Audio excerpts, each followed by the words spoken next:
आज मतदानाचा दिवस आहे आणि आपल्या सोबत आहेत सिद्धिविनायक मंदिराचे विश्वस्त राजाराम देशमुख आपल्या सोबत आहेत। तुम्ही आता बाप्पाचं दर्शन घेतलं आणि नंतर मतदानाला जाणार आहात। एक प्रकारे सिद्धिविनायकाला महाराष्ट्राच्या मुंबईच्या ग्रामदैवताचं स्वरूप आलंय, कसं पाहता?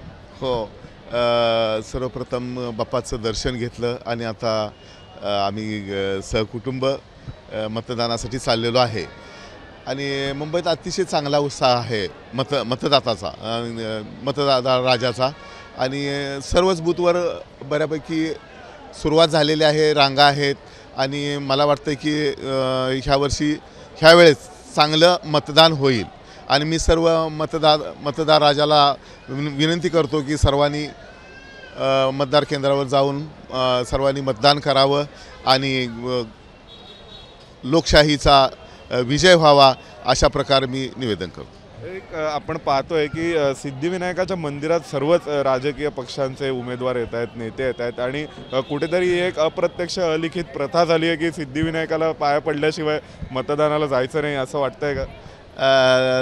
नक्कीच मानावंच लागेल। कालही मी कुलाबा मतदारसंघातून आमचे उमेदवार, लोकप्रिय उमेदवार राहुल नार्वेकरजी येऊन गेले आणि इतरही सर्व, आज सचिन अहिर साहेब आले होते सकाळी। अजून सर्व ज्यांना जसं वेळ मिळतोय तसं येऊन बाप्पाचं दर्शन करून मतदारसंघामध्ये जात आहेत।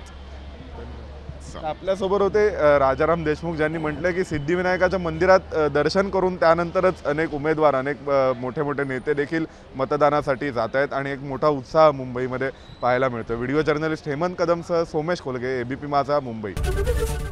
एबीपी माझा, उघडा डोळे बघा नीट।